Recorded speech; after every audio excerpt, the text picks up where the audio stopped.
et je vous propose de démarrer. Donc bonjour à tous, bienvenue dans ce webinaire portant sur le senior et son accès aux soins de santé à l'ère du digital. Donc mon nom est Lara Vigneron et je serai donc la modératrice de cette rencontre. Alors, avant de démarrer, si vous ne l'avez pas encore entendu, donc ce webinaire est en deux langues. Donc, vous pouvez choisir soit le français, soit l'allemand. Pour choisir votre canal, vous appuyez sur la petite map monde qui se situe dans le bas de votre écran et vous choisissez votre langue. Et alors, la deuxième petite annonce technique, donc le webinaire, il va être enregistré. Il est plus que probable qu'il sera mis à un moment ou à un autre sur la plateforme ou sur le site internet Senior Active, donc qui correspond à un projet Interreg. Donc voilà, si vous ne souhaitez pas apparaître, de toute façon, ce seront seulement les intervenants qui normalement apparaîtront, mais donc voilà, n'hésitez pas à nous le dire par après, nous envoyer un email si vraiment vous ne souhaitez pas apparaître d'une manière ou d'une autre lors de cet enregistrement. Alors, on va rentrer dans le vif du sujet. Donc, le webinaire est organisé dans le cadre du projet Interreg Grande Région Senior Active. Donc, Grande Région, c'est un territoire qui comprend une partie de la Wallonie, une partie de la France, de l'Allemagne et du Grand-Duché de Luxembourg. Et l'objectif du projet Senior Active, donc ce projet Interreg, c'est de favoriser les initiatives pour améliorer le bien vieillir à domicile, en permettant d'une part d'améliorer l'image et la place du vieillissement dans nos sociétés, d'agir de manière préventive et personnalisée sur la perte d'autonomie, de mieux répondre aux besoins de proximité et enfin d'optimiser l'accompagnement des parcours de vie individuels. Alors, ce projet, il repose sur un partenariat avec plus ou moins une vingtaine d'acteurs, donc ils sont répartis dans l'ensemble du territoire de la grande région et dont le chef de file, donc le partenaire principal, est le département de la Moselle. Alors, un des axes de travail de ce projet Senior Active, c'est la création d'un réseau durable de professionnels avec en fil rouge des rencontres qui traitent de l'innovation et de manière générale des expérimentations dédiées au bien vieillir. Donc, ce webinaire est organisé dans le cadre de cette création du réseau. Et l'axe est porté par la société OZ Consulting, qui pilote également, mais dans un autre contexte, la communauté du patient numérique, que certains d'entre vous connaissent déjà peut-être. Alors, ce webinaire, c'est le deuxième d'une série qui va porter de manière générale sur le senior et le digital. Le premier avait porté sur la fracture numérique. Celui-ci, c'est sur les accès aux soins de santé. Le programme, il a été défini par un comité scientifique qui est composé à la fois d'une partie des partenaires du projet Interreg, mais aussi des personnes extérieures. Et donc, on en profite pour remercier ce comité pour leur aide. Donc aujourd'hui, on va aborder le sujet de l'accès aux soins de santé du senior à l'ère du digital et de manière plus générale des nouvelles technologies. La digitalisation de la santé est probablement l'un des facteurs qui bouleverse le plus la médecine ces dernières années. Donc elle impacte entre autres la vie des patients et la vie des professionnels de santé aussi. Et donc, comment les seniors sont-ils impactés par cette digitalisation? Comment améliorer l'expérience senior à l'ère de la santé digitale? Pour en discuter, donc on va avoir la chance d'accueillir aujourd'hui 3 intervenants. Alors, ce qui est particulièrement intéressant, c'est qu'ils viennent de 3 pays différents, Canada, Québec, donc la France et la Belgique, et que chacun dans leur présentation, ils vont un peu se focaliser sur un des lieux finalement où on peut trouver les seniors. C'est le domicile, l'hôpital et la maison de repos, en sachant qu'évidemment, il y a vraiment un continuum entre les 3, qui n'est peut-être pas assez justement continu, mais en tout cas, il faut y travailler. Alors, au niveau organisationnel, comme ça, vous êtes au courant. Donc, il y aura, chaque intervenant va faire une présentation entre 10 et 15 minutes. Et puis, il y aura chaque fois un temps de questions-réponses après chaque présentation. Et puis, normalement, si tout va bien, on aura le temps de faire une petite table ronde avec les 3 intervenants en fin de webinaire. Alors, si vous voulez intervenir, donc pour tous les participants, vous cliquez, je vous l'ai mis ici sur l'écran, donc vous cliquez sur l'icône réaction là, avec le petit smiley et vous appuyez sur lever la main. Comme on est quand même pas mal aujourd'hui ce webinaire, ce sera plus facile pour moi après de vous donner la parole de manière fluide. Donc si vous savez déjà que vous avez une question lors des présentations, n'hésitez pas à déjà lever la main et donc je verrai directement qui souhaite poser des questions à chaque session questions-réponses. Je vous encourage vivement à poser des questions, à faire des commentaires. Donc, les trois intervenants vont nous partager des expériences qu'ils ont réalisées, qu'ils ont connues dans leur propre pays. C'est toujours évidemment super intéressant de savoir s'il y a des expériences similaires que vous connaissez ou auxquelles vous avez directement participé, et finalement faire partager l'ensemble des participants aujourd'hui vos expériences. Et alors, je souhaitais particulièrement faire un appel du pied plus insistant auprès de nos amis allemands et luxembourgeois qui sont aujourd'hui présents. Pourquoi? Parce que donc ce projet, c'est un projet intégré grande région. Donc, on a 3 intervenants, mais qui ne viennent pas de ces 2 pays, donc l'Allemagne et le Grand-Duché du Luxembourg. Donc, si vous êtes de ces pays et que vous avez une expérience à partager, c'est particulièrement le bienvenu aujourd'hui, mais c'est évidemment particulièrement bienvenu pour tous les participants. Voilà, alors je vous propose de démarrer, de rentrer dans le vif du sujet avec notre première intervenante, qui est Madame Valérie Larochelle, qui est présidente et cofondatrice de la start-up montréalaise Eugéria. Donc, cette entreprise a pour mission d'innover pour améliorer le quotidien des seniors atteints de troubles cognitifs et de leur famille. Donc, se spécialisant sur les technologies qui favorisent le maintien de l'autonomie, Madame Larochelle a parcouru le monde à la recherche de solutions dignes, utiles et efficaces. Aujourd'hui, elle va partager avec nous donc ses observations sur le design de ces technologies combinées à l'expérience terrain des familles et des professionnels de la santé qui les utilisent. Voilà, Valérie, je te laisse la parole. Tout à fait. Vous m'entendez bien? La présentation est sur l'écran? Oui. Excellent. Donc, je vais commencer tout de suite rapidement en me présentant. Donc, Valérie Larochelle, comme Lara l'a dit, je mets cette première page-là ici parce que, oui, je viens du Québec, donc je voulais faire une petite parenthèse que peut-être certains mots que je vais utiliser ne sont pas tout à fait les mêmes. Donc, on dit le mot aîné ou personne âgée au lieu de senior, mais je vais essayer de m'adapter, mais sachez on parle des mêmes personnes. J'ai mis aussi ici un peu des photos de mes grands-parents que vous voyez, donc ma grand-mère en haut à droite qui est atteinte de démence vasculaire et 2 autres de mes grands-parents en bas. Sur 4 grands-parents, j'en ai 3 qui sont atteints de troubles cognitifs. Et donc, je vais vous parler un peu de notre démarche, qui on est, notre spécialité, notre expertise dans l'innovation. Mais c'est sûr que derrière tout ça part un peu d'un besoin très, très proche de mon cœur, en fait, d'aider les gens atteints de troubles cognitifs. Et la photo au milieu, c'est notre équipe à Montréal, notre première rencontre en personne, mais avec les masques qui s'est déroulée en septembre. Donc, qu'est-ce que c'est Eugéria? Donc, Eugéria vient du grec bien vieillir.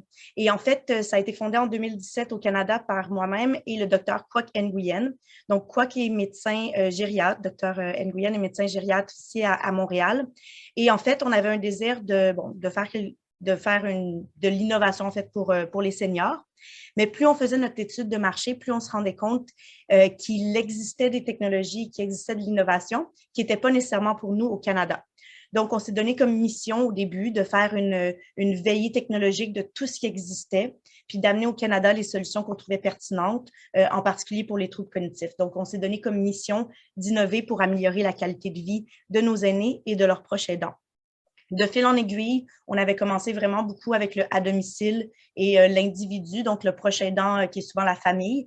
Mais plus on avance dans les technologies qu'on trouve et les solutions, plus on commence à desservir aussi les professionnels de la santé et les institutions de soins. Et vous allez voir tantôt dans mes exemples, j'ai des exemples même dans le continuum de soins qui sont plus au niveau des soins longue durée. Nos critères de sélection, donc ce qui nous différencie d'un magasin quelconque ou d'une autre boutique en ligne, c'est qu'on ajoute seulement des produits qui passent notre test de sélection, puis ce test-là est très, très rigoureux. Donc, notre premier critère, c'est l'efficacité. Et là-dessus, le médecin est très strict. Il faut s'assurer que ça réponde à un besoin. Et j'en parlerai un peu plus en détail ensuite. Notre deuxième critère, c'est la dignité. Et le troisième, c'est lorsque possible, on essaie que ça soit supporté par la science, soit par des études ou soit par même de l'observation de terrain qu'on peut faire nous-mêmes. Donc, c'est ce qu'on utilise.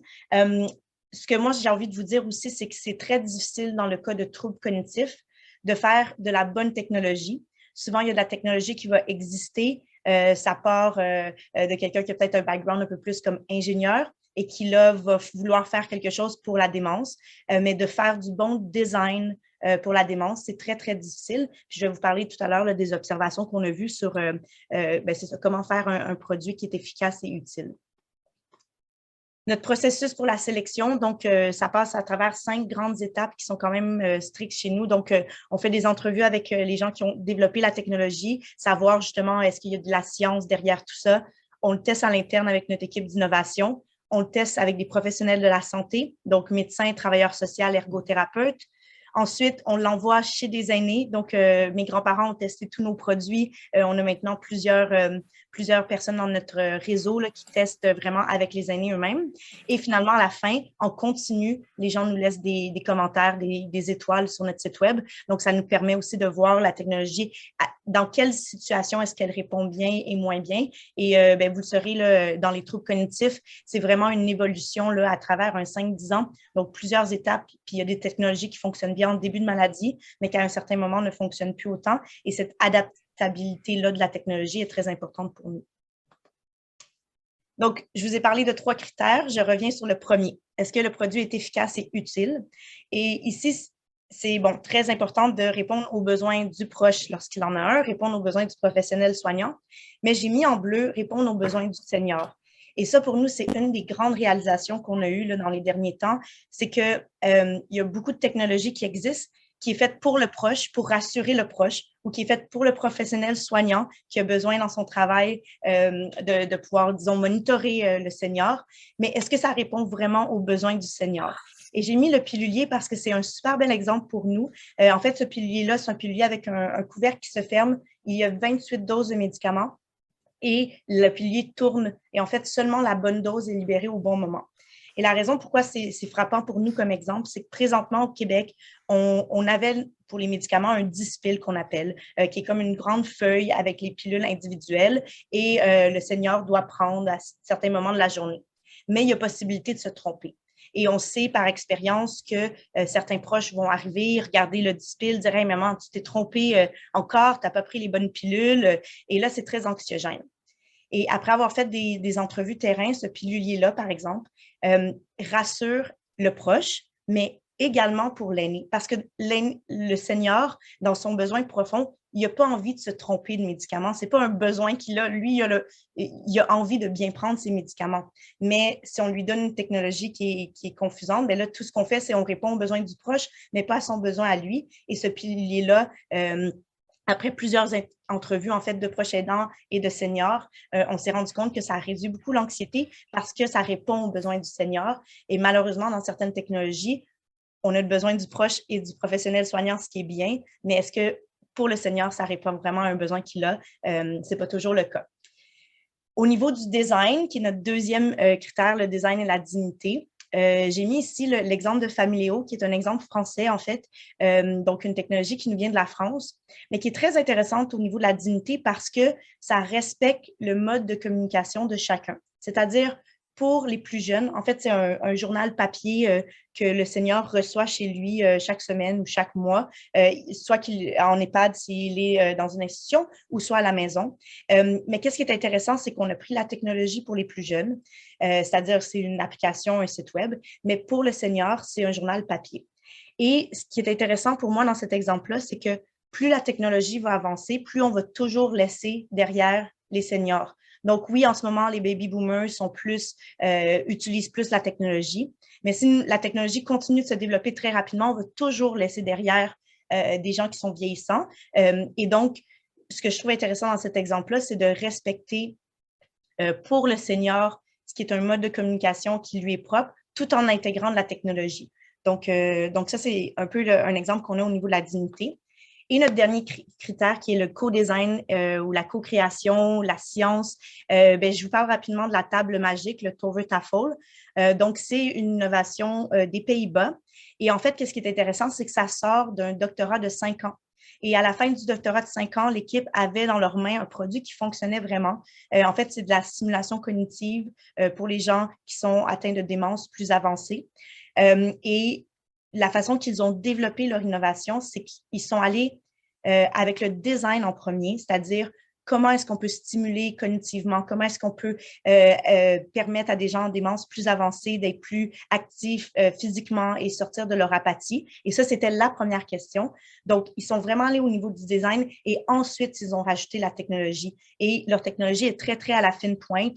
Donc, c'est des senseurs, ça détecte les mains, ça détecte des plus petits mouvements qui seraient associés justement avec quelqu'un qui a une intention en démence plus avancée. Mais ils l'ont fait en co-création. Donc, même aujourd'hui, alors qu'ils sont une compagnie, que le PhD est fini, tous leurs jeux, toutes leurs activités sont faites en co-création avec 10 soins longue durée.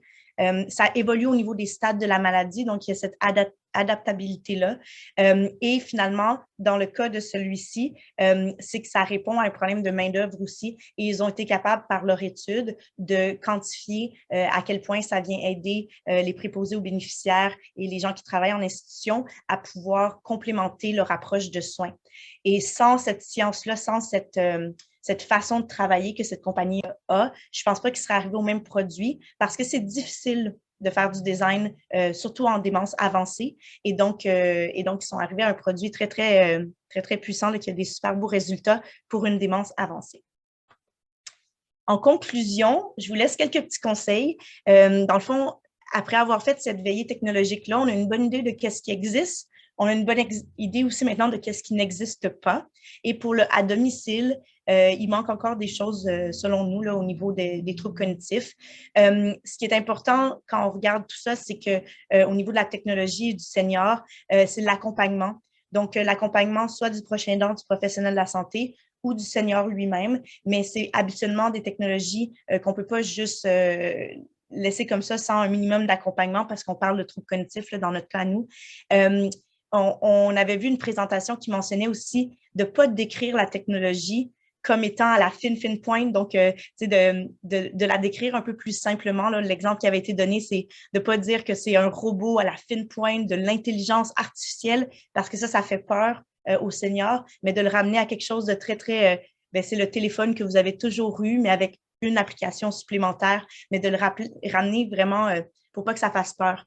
Et finalement, il y a un besoin qui n'est pas seulement un besoin de monitorer, puis présentement, plusieurs technologies qui existent monitorent le senior dans sa maison, dans son appartement. Mais je pense que la prochaine étape, c'est vraiment d'aller au niveau de l'accompagner dans sa maison, dans son appartement, et de ne pas faire seulement une technologie qui répond aux besoins du proche aidant, du professionnel de la santé, mais vraiment qui répond à son besoin à lui pour une plus grande autonomie.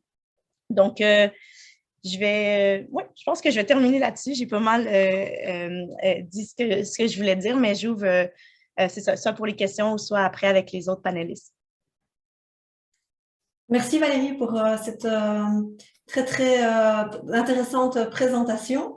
Alors, à nouveau, donc si vous, au niveau de l'audience, si vous voulez poser une question, partager voilà une expérience qui s'apparente de près ou de loin à Algérie, n'hésitez pas en levant la main, comme ça moi je peux voir que vous souhaitez intervenir. Et en attendant, ce que je souhaitais vous poser comme première question, peut-être Valérie, c'est vous avez mentionné que vous avez fait une veille justement et qu'il y avait des choses qui manquaient quelque part dans votre catalogue. Et donc, peut-être si vous pouviez partager avec nous finalement ce que vous auriez envie comme cadeau de Noël finalement pour à mettre dans vos produits que vous distribuez. Oui. C'est sûr qu'on a beaucoup de difficultés avec un GPS. Donc, un GPS qui peut aider quand les gens sont à risque de peut-être faire de l'errance ou qui sont au début de maladie puis que c'est pas nécessairement sûr. Des fois, ils vont bien se retrouver, mais des fois, ils peuvent avoir des moments de confusion. On en a testé plusieurs. Souvent, c'est qu'il faut le recharger assez fréquemment. L'autonomie de la batterie est un critère très important pour nous. Puis c'est là aussi que le médecin gériatre nous aide beaucoup à identifier ces technologies-là puis à les évaluer. Et donc, le GPS, on en a testé plusieurs. Il y en a un qu'on est en phase un peu plus avancée de test, mais on n'a pas encore trouvé le GPS. Puis ça fait quand même 2 ans et demi qu'on le cherche. Puis c'est ça qui est dommage. Des fois, on sait qu'il existe des GPS pour les sacs à dos des enfants. Il y en a même des colliers pour les animaux. Mais souvent au niveau de l'autonomie de la batterie et tout ça, bref, on est vraiment, celui-là, entre autres, c'en est un qu'on aimerait bien trouver. D'accord. Ok, merci.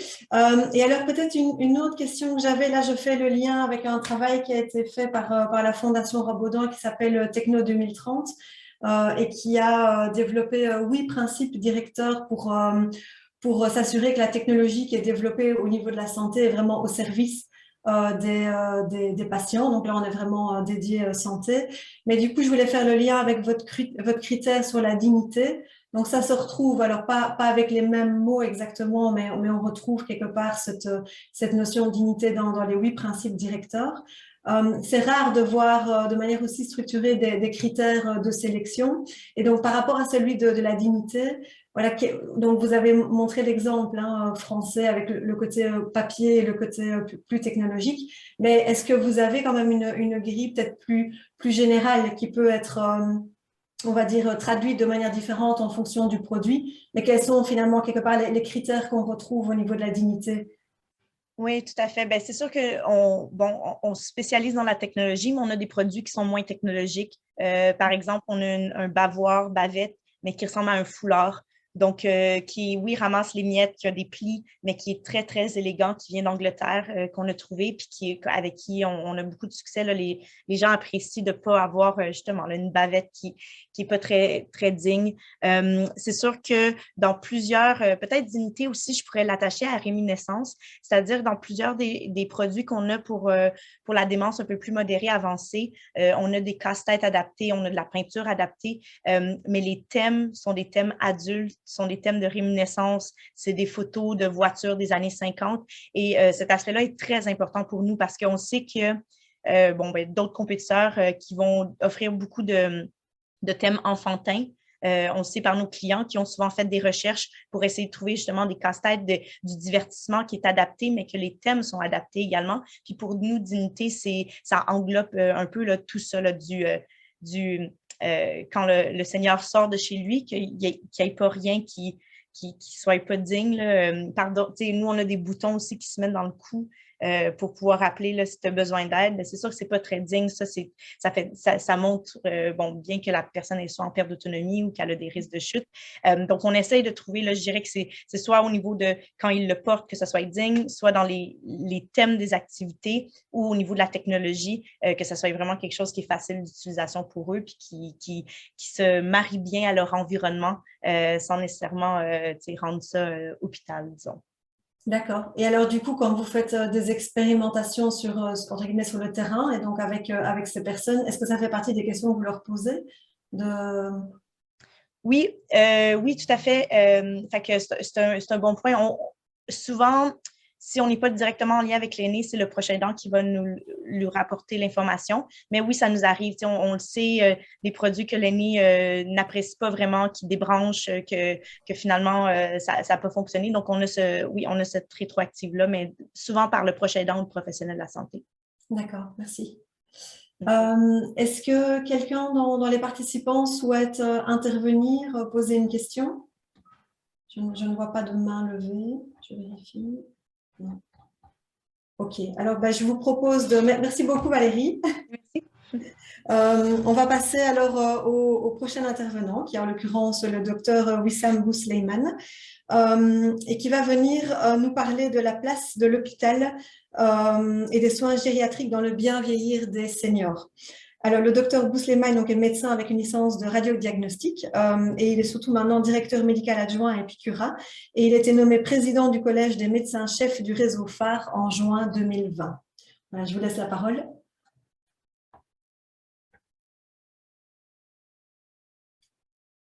On ne vous entend pas. Il faut activer votre micro. Donc, on voit votre écran. Est-ce que vous m'entendez? Oui. Voilà. Vous voyez mon écran également? Oui, mais pas en version plein écran. Voilà. Voilà, parfait. Parfait.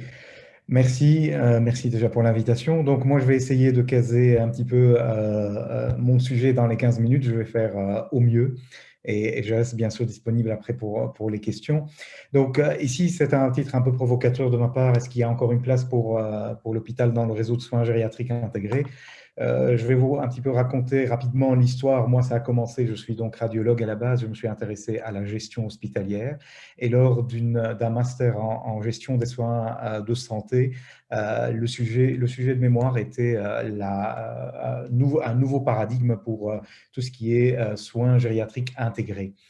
La crise Covid a été révélatrice actuellement, en plus de plusieurs dysfonctionnements dans le domaine de soins de santé. Les notions d'intégration, de collaboration et de coordination ont été sur toutes les langues pendant cette crise et elles étaient particulièrement importantes ici pour nous en Belgique dans les prises en charge des seniors. Si l'espérance de vie augmente toujours, l'espérance de vie en bonne santé a longtemps stagné depuis 2010 maintenant. Heureusement, elle recommence à repartir à la hausse ces dernières années. Toutefois, vu les moyens qui sont limités, il faut s'interroger sur la manière dont ces moyens peuvent être alloués au seul prolongement de l'espérance de vie. Il faut savoir qu'en Belgique, actuellement, il y a 8% du budget de l'INAMI, donc du budget de soins de santé, qui est dépensé en moyenne par an pour 1% des affiliés qui, en général, ont une espérance de vie et qui ont un décès dans les 6 mois, disons. De nombreuses études en plus aujourd'hui démontrent que chez les personnes âgées, de plus en plus veulent vivre, vieillir et mourir chez elles. Nous avons un système, c'est une réalité, nous avons un système actuel qui est hospitalo-centré. Et non pas un système qui intègre tous les acteurs autour de la personne âgée ou bien les aînés. Donc, l'idée était donc de changer, de repenser ce paradigme, était d'abandonner ce modèle qui est purement curatif stricto sensu, basé sur les maladies, au profit de prestations de soins qui peuvent être intégrées dans un trajet de soins de la personne âgée et non pas en fonction des pathologies qui arrivent au fur et à mesure de l'âge. Le but est vraiment de vivre mieux plus longtemps et c'est une question qui concerne toutes les générations. Donc, il faut penser, pour nous, l'idée était de penser le vieillissement de manière plurielle et également de manière anticipée et surtout intégrer toutes les nouveautés, toutes les technologies qui peuvent être mises en place pour aider à cette transition et sortir de ce système qui est hospitalo-centré. Donc, on a pensé à un nouveau système qu'on a appelé True Life parce que c'était dans le cadre de cette étude, il fallait trouver un titre et c'est aussi des idées derrière et une réflexion sur vraiment la qualité de vie de la personne âgée plutôt que sur sa maladie et son suivi. 4 principes fondateurs de toute cette réflexion, je vais passer vite, c'est l'uniformisation. On a des informations qui sont très séparées.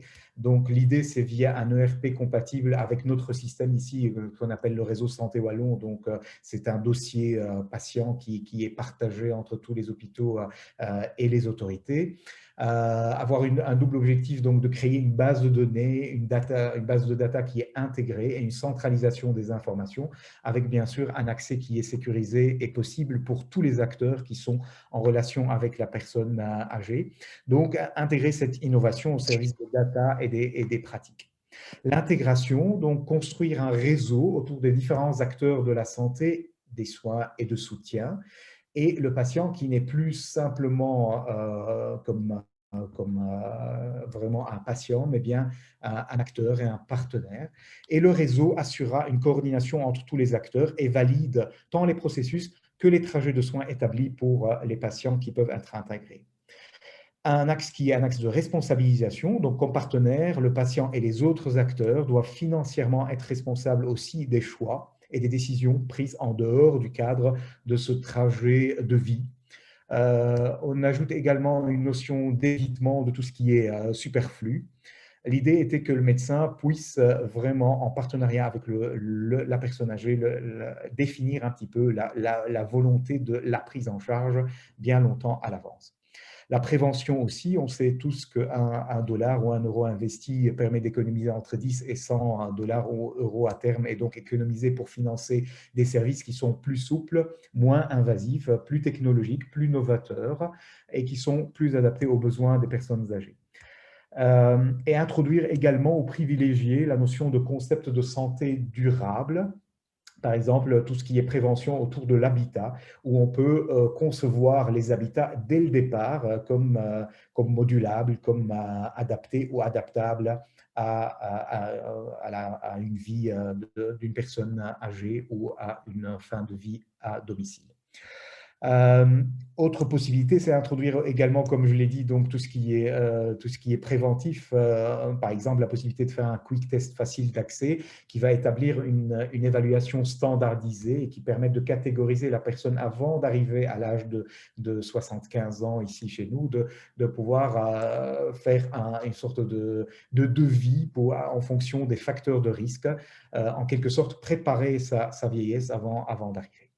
Ce réseau qu'on a appelé TrueLife, il est bien sûr structuré. Je ne vais pas passer beaucoup de temps là-dessus. Je peux vous communiquer des informations plus structurées, plus poussées, mais je préfère laisser un peu de temps pour les deux projets qui sont hospitaliers, qui ont un petit peu découlé de toute cette réflexion.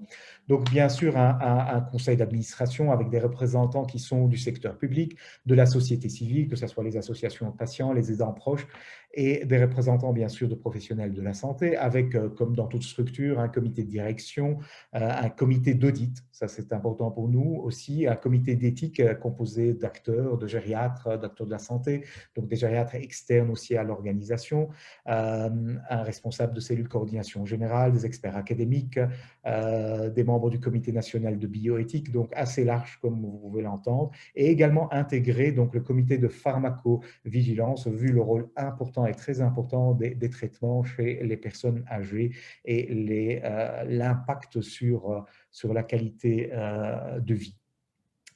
Le réseau serait structuré donc avec plusieurs cellules, une cellule de promotion, tout ce qui est recherche de fonds, partenariats commerciaux, une cellule d'évaluation qui va établir un premier contact avec les aidants proches, avec la personne pour évaluer la situation des aînés et voir s'ils peuvent entrer dans le réseau.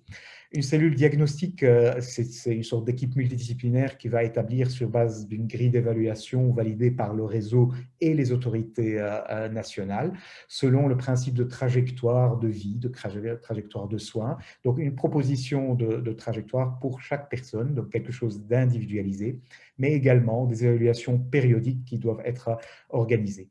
Une cellule sociale également, avec des assistants sociaux référents, des interlocuteurs sur le terrain également. Une cellule qu'on a appelée ArchiAdapt parce qu'on est certain, et en tout cas on est très sensible à cette idée donc d'habitat modulable et d'habitat adapté à la personne âgée, avec des architectes et des ergothérapeutes qui doivent être intégrés même dans les permis de bâtir déjà à la base et qui peuvent donner une idée de ce qui peut se faire et de ce qui peut être changé à terme pour les personnes. Et bien sûr des cellules pour tout ce qui est information des aidants proches, de la personne âgée, de sa famille et tout ce qui suit. Des services qui ont été pensés, je pense, donc ce qui nous intéresse ici le plus, c'est ce qu'on avait appelé à l'époque la Digicell, donc c'est tout ce qui est donc une cellule qui va un petit peu sensibiliser les personnes et leurs proches à toutes les nouveautés, à tout ce qui est digital, à toutes les technologies de plus en plus fréquentes et qu'on utilise actuellement aussi à l'hôpital. Donc, il y a le télémonitoring, il y a la télémédecine, il y a les détecteurs de chute chez les personnes âgées qui peuvent être de plus en plus mises à domicile. On en teste 2 sociétés actuellement dans nos services de gériatrie. Donc, cette cellule est là pour informer, pour former les personnes âgées et leur entourage à une technologie parfois qui n'est pas accessible ou pas habituelle chez ces personnes de cet âge. Tout ce qui est logement, donc bien sûr, le maintien à domicile est très important. On a essayé de laisser vraiment l'hôpital pour la fin.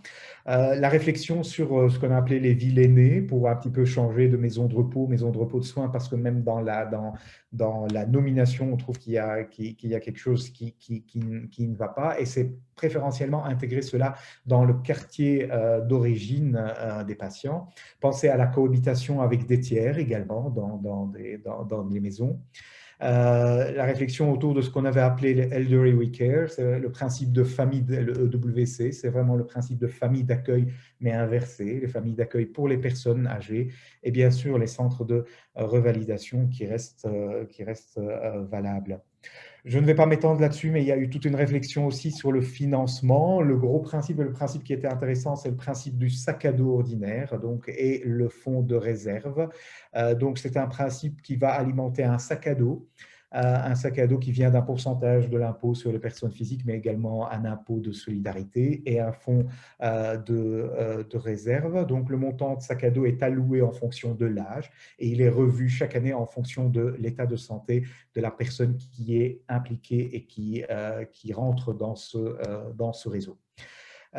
Et l'utilisation du sac à dos se fera uniquement donc via un système du tiers payant. Voilà, la réflexion a été poussée, mais simplement pour survoler un petit peu cette question, le financement était aussi pour nous à revoir et qu'on ne pouvait pas continuer avec le financement actuel.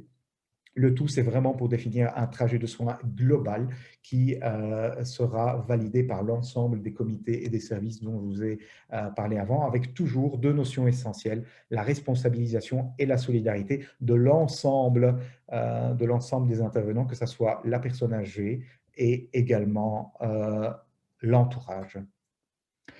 Tout ça, c'était dans le cadre d'un travail. Après, moi, j'étais engagé, comme Madame Vigneron l'a dit, dans une institution hospitalière au sein de la direction médicale. Et la réflexion a continué avec mes collègues de la direction médicale et infirmière.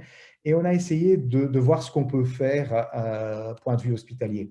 Parce qu'il ne faut pas se leurrer, donc on tend vers ce système. Et actuellement, en tout cas en Belgique, l'hôpital garde une place très importante. On fait appel à l'hôpital de plus en plus, malheureusement, et il y a très peu, en tout cas, de réflexion sur le fait d'éviter cet aspect hospitalo-centré. La crise de Covid a accentué cela également. Je vous parle rapidement de deux projets qui ont été mis en place à Epicura.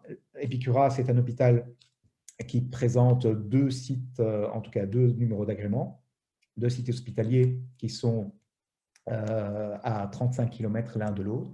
Donc, il y a un petit site qui est général avec des urgences également et des services de gériatrie. Là-dessus, on a opté pour ce qu'on a appelé GER-Express. C'est quoi le GER-Express? C'est une prise en charge aux urgences directes des personnes âgées. Ça veut dire on clive un petit peu les urgences adultes des urgences qui sont consacrées uniquement aux personnes âgées. Parce qu'on a constaté que les urgences, au sens large du terme, sont un cadre et un contexte assez stressant pour les personnes âgées, où on a une surconsommation d'examens complémentaires en plus du stress généré. Les personnes sont vues par des spécialistes urgentistes, mais qui n'ont pas nécessairement toujours la fibre pour capter un petit peu l'historique, mais également la prise en charge de ces personnes âgées. Ils n'ont pas l'expertise gériatrique non plus, et on a constaté qu'il y a un temps d'attente qui est très, très important au sein des urgences. Les personnes âgées, vu la complexité et la multipathologie, pouvaient rester parfois 6 heures aux urgences avant d'être transférées ou bien en unité de soins, ou bien retourner chez soi, ou dans une maison de repos. Le fait de trier ces patients selon une grille qui est clinique, qui est mise en place directement aux urgences, qui est utilisée par les urgentistes et le personnel infirmier des urgences, va permettre de donner une première alerte au service de gériatrie, avec un gériatre qui va se descendre aux urgences directement pour examiner le patient et pour également lancer uniquement les examens complémentaires les plus utiles. Il a une vue plus globale, il ne va pas en tout cas investiguer des choses qui pour lui découlent simplement de l'âge. Et de cette façon, une fois que le gériatre accueille le patient directement aux urgences, il va pouvoir ou bien dire « Ok, je continue le bilan, c'est quelqu'un qui doit être hospitalisé, je vais continuer le bilan dans mon unité » et donc le temps de transit aux urgences va diminuer considérablement, passant parfois à moins d'1 heure de temps. Ou bien il va dire ce patient, voilà, c'est quelque chose de banal, c'est une banale infection urinaire qui ne nécessite pas, par exemple, une hospitalisation, et je vais vite le renvoyer avec un traitement chez lui dans sa maison, ou bien sa maison de repos et de soins. Donc c'est vraiment quelque chose, comme le nom le dit, GER-Express, c'est vraiment une gestion rapide, express, directement par les personnes les plus spécialisées de la personne âgée, directement à l'arrivée aux urgences. Rapidement aussi, le deuxième projet. Donc, il faut savoir que sur l'autre site hospitalier, nous avons deux hôpitaux qui ne font qu'un seul, mais un des deux est considéré à toutes les pathologies qui sont plus chroniques. On a là-dedans 4 services de gériatrie et on avait un petit service d'urgence, mais sans sortie SMUR, ça veut dire sans ambulance qui arrivait. Et il y a eu la réflexion sur la transformation de ce service d'urgence, qui n'était plus vraiment pour les grosses urgences, de le transformer en vrai centre donc, d'évaluation et de diagnostic des personnes âgées. C'est ce qui a donné naissance à CEPAGE. C'est un acronyme pour donc Centre d'évaluation et de diagnostic des personnes âgées. On va pouvoir orienter les patients âgés directement, non pas dans le gros centre avec les urgences pour adultes et enfants et toutes les pathologies et les traumatismes qui arrivent.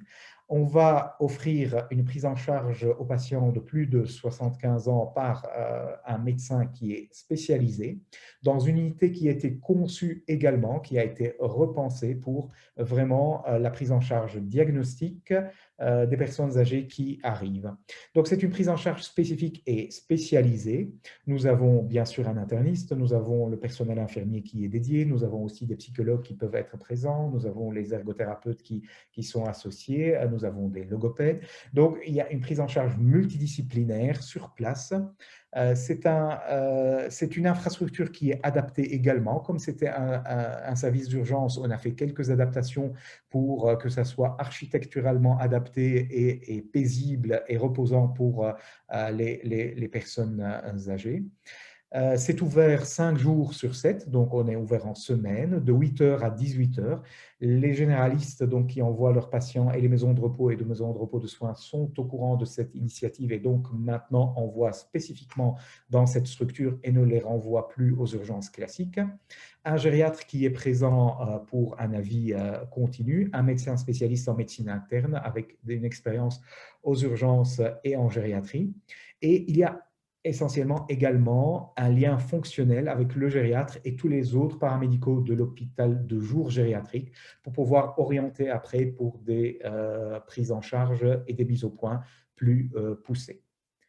Bien sûr, les patients qui nécessitent une prise en charge donc, pour des pathologies vitales ne sont pas orientés dans ce centre et vont directement, bien sûr, dans le service d'urgence de l'hôpital principal. Voilà, j'espère, je n'ai pas vu si j'ai dépassé le temps, j'espère avoir fait un topo assez rapide de l'évolution de la réflexion, ainsi que ces deux projets qui restent hospitaliers, parce qu'on est toujours dans la nécessité d'avoir des services de gériatrie qui sont toujours pleins. C'est les services qui sont en général les plus staffés et qui accueillent le plus en taux d'occupation sur une année pour un hôpital général. Merci Wissam, c'était parfait au niveau timing. Alors je me tourne vers l'audience pour voir si, voilà, si vous avez des questions ou des commentaires, voire même un partage d'expérience par rapport à ce qui a été proposé par le docteur Bousleiman, pour voir si voilà, ce type d'expérience a été mené dans d'autres structures hospitalières, que ce soit en Belgique ou dans d'autres pays. Et en attendant de voir si une personne souhaiterait se manifester, d'avoir un heureux élu, un premier volontaire, je vais peut-être vous poser une question, c'est un peu savoir si vous pouvez nous partager quelque part les facteurs de succès, les facteurs d'échec, voire les résistances qui ont émergé lors de la mise en place de ces deux projets finalement très, très concrets pour la prise en charge des personnes plus âgées. Il y a une résistance sur le principe, donc on reste toujours même au sein de l'hôpital avec en général parfois une idée plus classique, ça veut dire entrer par les urgences, prise en charge quand le bilan est déjà fait aux urgences et on n'a pas cette notion de transit. Donc pour les urgentistes, en fonction de leur culture, je dirais, certains ont accueilli ça très très bien, d'autres ont ressenti bien sûr ça comme si on leur enlevait une partie de leur travail et de leur expertise. Donc, mais il y a aussi un autre groupe qui a vécu ça très très bien et qui considérait que cette prise en charge est plus efficiente si elle est directement prise en charge par les gériatres. Il y a aussi parfois une résistance de la part des fournisseurs, ce qu'on appelle les fournisseurs. On n'a pas toujours les médecins généralistes qui vont avoir le réflexe d'envoyer cela. Donc, comme ils ne connaissent pas la structure, comme on n'a pas beaucoup aussi de recul par rapport à l'expérience, on est encore en phase de mise en place et de mesure de nos indicateurs. ça peut être une sorte de changement pour eux et donc avoir une petite résistance. Par contre, on a des facteurs de réussite. On reçoit régulièrement donc, les lettres de satisfaction de la famille, surtout des familles, des personnes âgées qui voient qu'avant, ils arrivaient, ils passaient 5 heures aux urgences dans un petit box d'urgence et qu'actuellement, ils sont pris en charge d'une façon un peu plus individualisée. Voilà, on les considère comme presque VIP, donc leurs parents sont directement pris en charge. Donc la satisfaction en général des usagers est vraiment perceptible et on reçoit plein de feedback positifs à ce sujet. On a également vu clairement qu'il y a une diminution également, comme je l'ai dit, du nombre d'examens inutiles faits parce que voilà, quand on ne connaît pas la personne âgée et qu'on n'a pas le temps de fouiller tout son dossier avant de lancer les examens complémentaires, on a une prise de sang avec énormément de paramètres qui est déjà demandé. On a la radiographie de thorax qui est déjà demandée, le CG qui est déjà demandé, avant même qu'il y ait en général un médecin qui a examiné la personne âgée.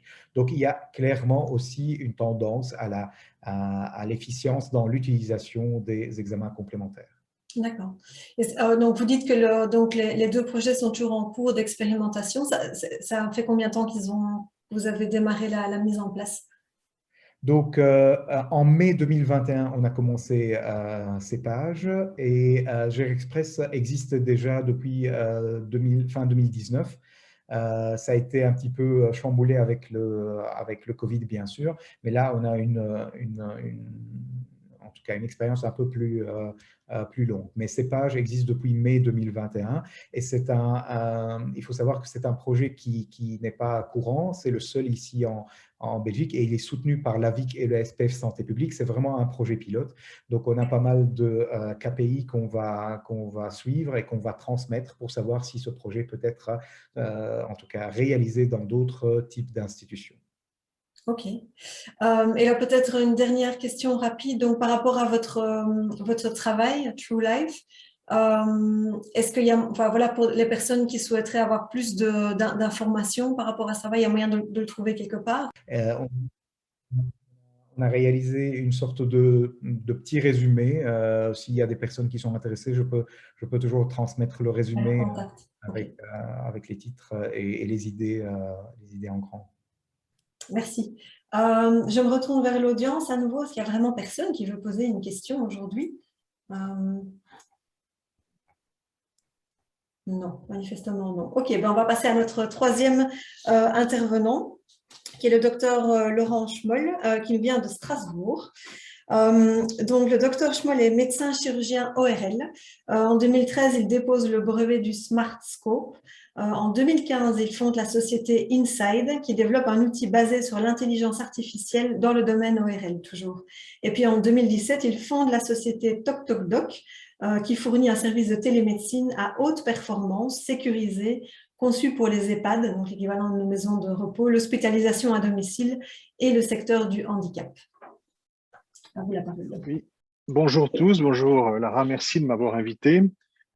J'espère que vous voyez la présentation actuellement à l'écran. C'est bon? Oui, oui, tout à fait. Parfait. Donc, je vais essayer de vous brosser le tableau de mon activité. Donc, moi, je suis chirurgien ORL, toujours en activité, mais j'ai fondé une start-up qui s'appelle TokTokDoc et qui a aujourd'hui 50 collaborateurs.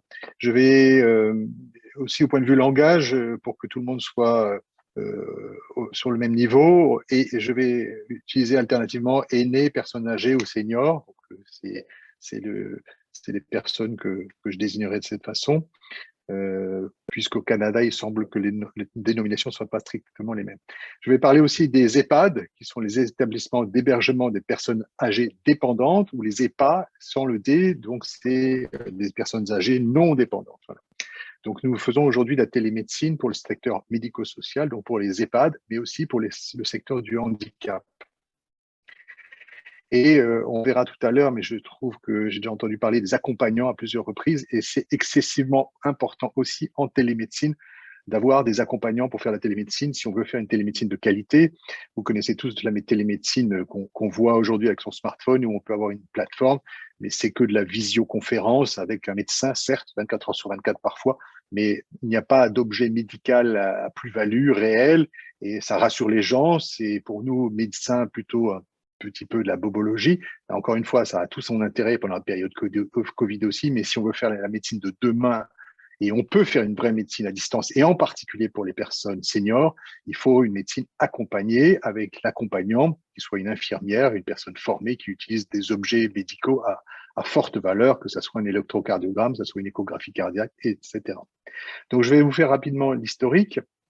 Donc, effectivement, j'ai déposé le SmartScope, qui est en fait un petit objectif que vous voyez ici, qui réunit en fait nos endoscopes qui existaient déjà, qui servent ici, c'est un petit endoscope qui sert à voir les tympans, avec une petite batterie, et les smartphones, puisqu'en fait, en 2012, les caméras des smartphones sont passées de 1 à 3 millions de pixels, et j'ai imaginé qu'il était plus pratique que d'avoir des colonnes endoscopiques que vous allez voir dans 2 secondes, d'utiliser un smartphone qui était communicant. Donc, à base de loupes d'horloger et de morceaux de plastique, j'ai créé un premier prototype. Et donc, ça remplace aujourd'hui, en tout cas en consultation, pas en chirurgie, les colonnes endoscopiques qui étaient assez lourdes, assez volumineuses et qui, en plus, sont devenues communicants puisque lorsque vous avez une colonne endoscopique, vous avez une image sur l'écran, mais vous ne pouvez pas la transmettre en temps réel, alors que l'autre, vous ouvrez une session de visioconférence avec un confrère, avec des étudiants, et vous pouvez montrer des choses à distance. Donc, ça a été la première expérience que j'ai faite et qui nous a permis, en mettant en main cet instrument qui avait un coût relativement modique, en main des infirmières pour faire des photos dans les EHPAD, donc dans les maisons d'hébergement des personnes âgées, d'envoyer des photos de tympans et de constater d'ailleurs qu'il y avait beaucoup de pathologies chez les personnes âgées, des conduits auditifs et des tympans. Et qu'en faisant cette expérience, nous avions la possibilité de faire un diagnostic plus rapide et à moindre coût. Et ça a été l'idée ensuite de faire de la télémédecine, mais je reviendrai là-dessus. Entre-temps, nous avons développé donc le hardware de SmartScope, un software qui était d'intelligence artificielle que nous avons développé avec une startup de New York qui s'appelle Clarify et qui, sur la base d'images que j'ai développées, de 100 000 images de tympan, avec du deep learning, a permis le diagnostic de maladie des tympans. Le principe était de distribuer le hardware et le software aux ONG en Asie, en Afrique, mais le principe est resté à l'état de principe parce que le tout existe, le hardware, le software, etc. Il manque la certification. Une certification est extrêmement coûteuse et comme il n'y a pas de vrai modèle économique, sauf à ce qu'une ONG veuille payer les études cliniques nécessaires, jusqu'à alors, nous avons dans notre besace toujours cette intelligence artificielle, mais dont on verra qu'elle aura un usage dans le futur pour la télémédecine accompagnée. Donc, ce deep learning permet en quelques secondes, ici vous avez un tympan normal, et vous appuyez sur l'écran et vous avez un diagnostic, ici vous avez un bouchon de cérumen. Le principe étant de développer ça pour les EHPAD, les ONG, dans les régions les plus reculées où vous avez une infirmière, mais vous n'avez pas de médecin.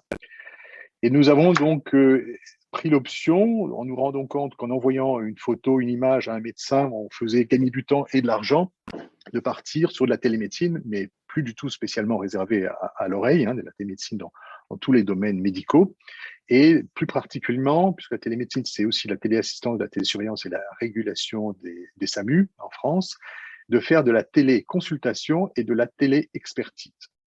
Et nous sommes focalisés là-dessus avec la start-up TocTocDoc.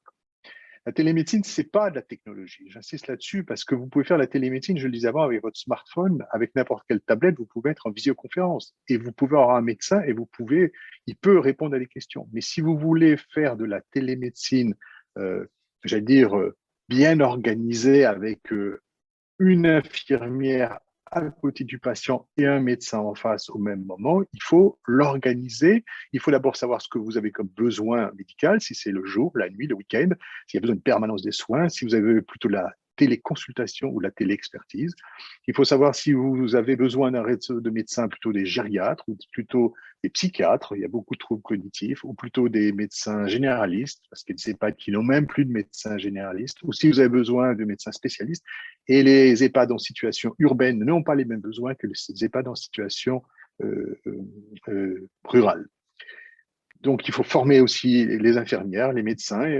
Chez nous, on a fait extrêmement simple, puisque le principe, vous allez voir, est sur tablette et non pas sur chariot ou mallette ou des choses très lourdes et très compliquées. On a voulu suivre un peu ce que modestement fait Apple, c'est-à-dire d'avoir quelque chose d'extrêmement ergonomique. Et puis, ce qui compte aussi en télémédecine, c'est d'avoir un suivi médical pour mesurer l'impact médical. On ne fait pas les choses juste pour les faire, on les fait pour avoir un résultat sur la population. Il est donc important de reproduire les codes de la médecine, c'est-à-dire avoir à la fois une tablette que vous voyez au centre, qui est prise en main par l'infirmière, qui se trouve en structure médicale, mais qui se trouvait à domicile de la même façon, parce que justement le matériel est extrêmement léger. Donc une infirmière au chevet du patient, et j'insiste là-dessus, si on n'accompagne pas, il n'y a pas de plus-value médicale forte, qui possède effectivement donc un stéthoscope, un otoscope, un dermatoscope, ou un oxymètre. Enfin, on peut donner aux infirmiers et aux infirmières beaucoup de matériel, mais il ne faut pas non plus surcharger d'ailleurs les infirmières parce qu'on voit bien qu'il y a un certain nombre de matériel nécessaire, ou alors des électrocardiogrammes ou des échographes quand on sait qu'on veut faire une téléconsultation de cardiologie. Et donc, une simple tablette que possède l'infirmière, et le médecin de son côté a un ordinateur. J'allais dire, tout ordinateur avec une webcam est possible. Et on a alors une visioconférence de qualité.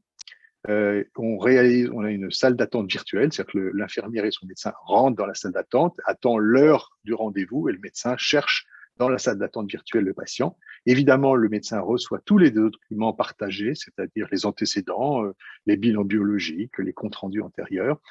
Il voit effectivement les relevés qui ont été faits par le dispositif MediConnecté et en fin de consultation, il peut à la fois facturer et réaliser une ordonnance. Et tout est évidemment RGPD compliant.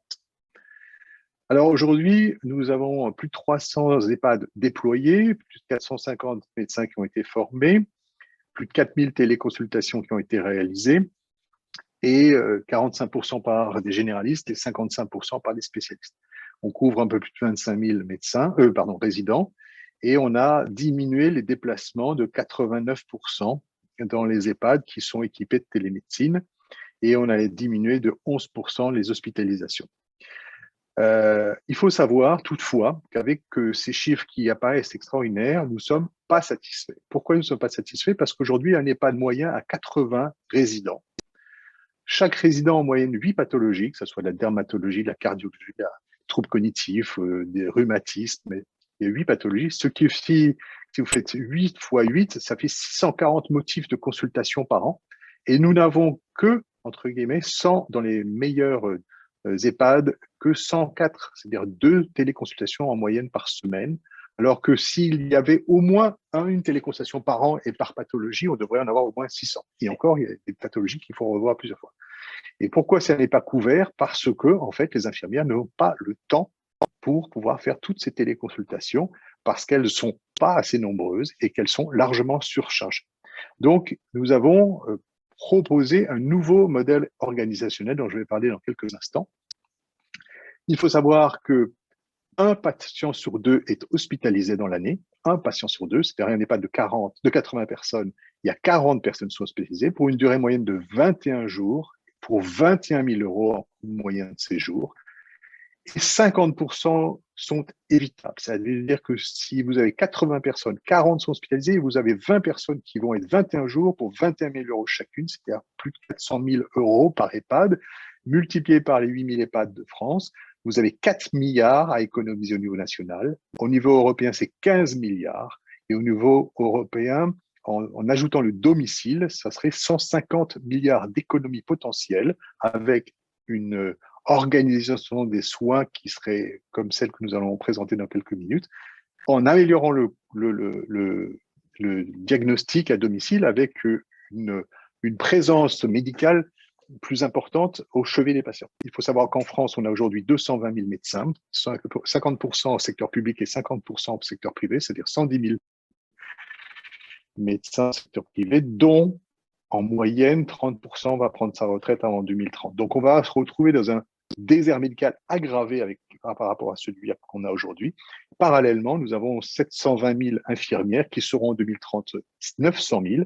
Donc, le futur, ça n'est pas de se dire on va refaire des tas de médecins. D'abord, il faut 10 ans pour avoir des médecins. Mais c'est qu'avec les médecins qu'on va avoir, il faut que le bras armé soit l'infirmier, l'infirmière, à domicile, en EHPAD, en structure, formé à utiliser des outils médicaux à valeur ajoutée, des outils de visioconférence et des outils de coordination.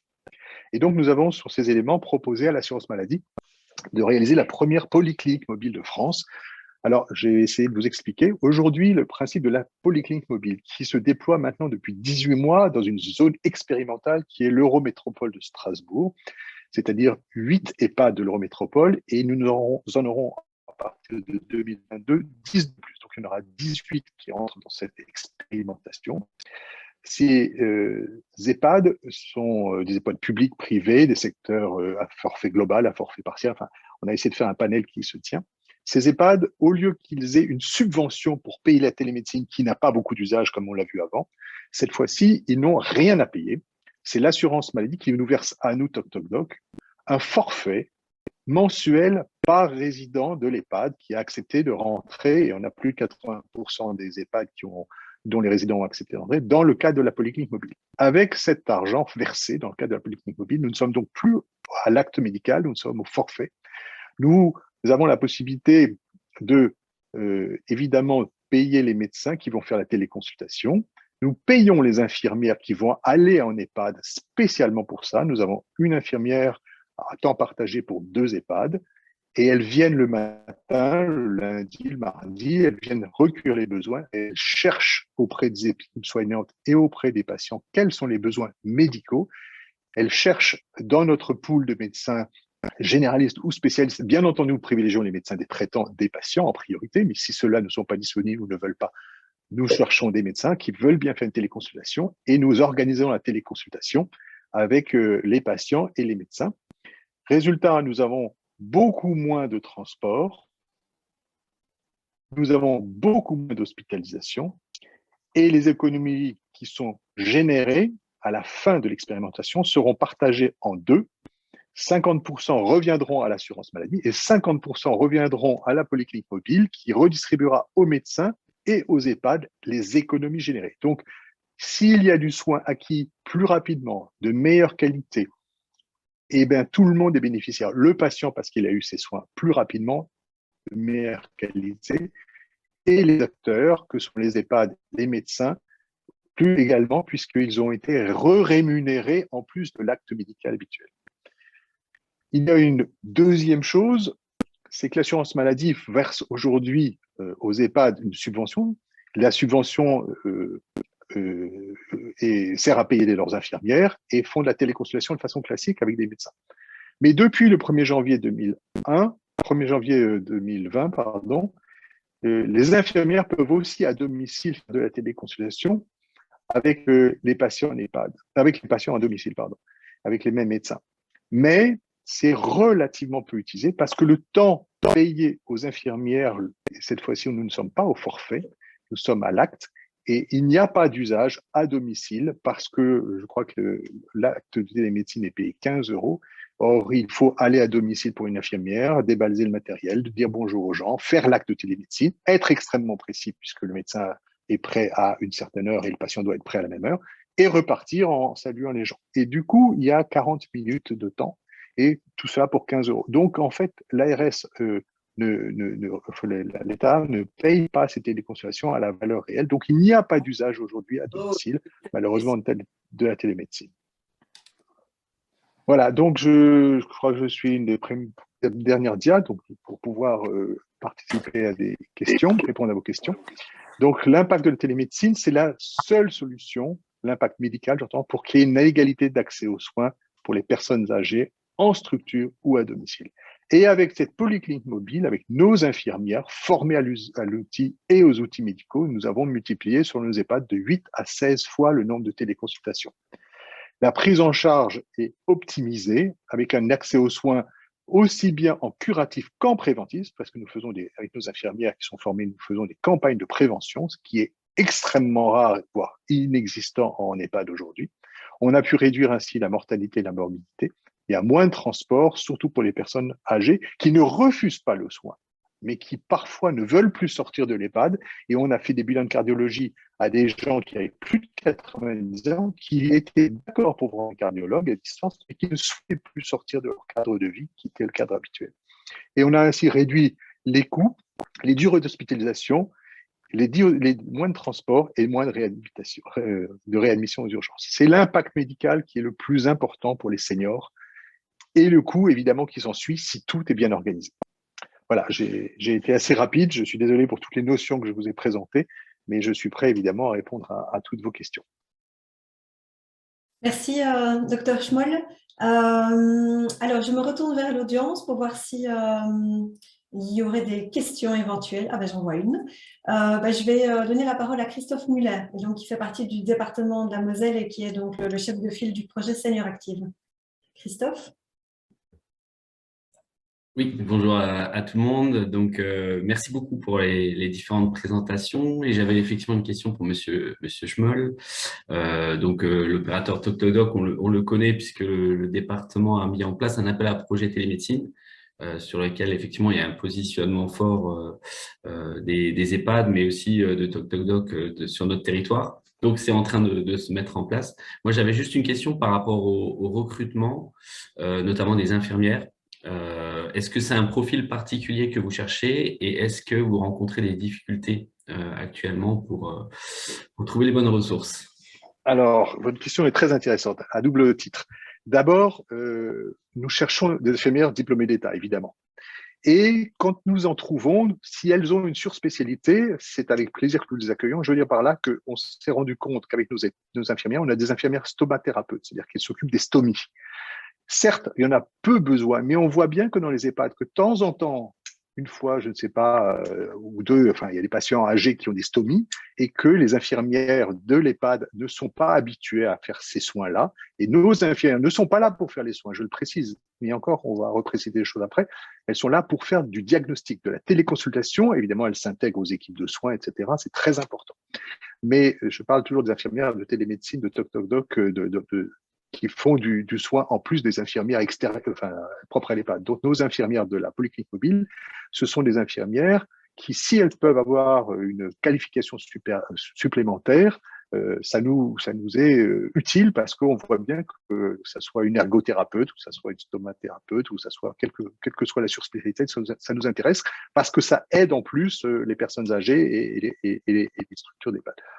Ensuite, nous les recherchons, donc nous allons en rechercher plusieurs pour l'expérimentation à l'article 51 donc, du ministère de la Santé a fait 8 EHPAD, je le disais, en Eurométropole. Nous avons cette expérimentation a de très bons résultats et de toute façon est prévue sur 36 mois et nous en avons fait que 18 pour l'instant. Donc la deuxième vague arrive en début 2022 et là nous avons, et c'est l'assurance maladie et l'ARS et le ministère de la Santé qui ont décidé que c'était 5 EHPAD autour de Forbach et 5 EHPAD autour de Saint-Dié dans les Vosges.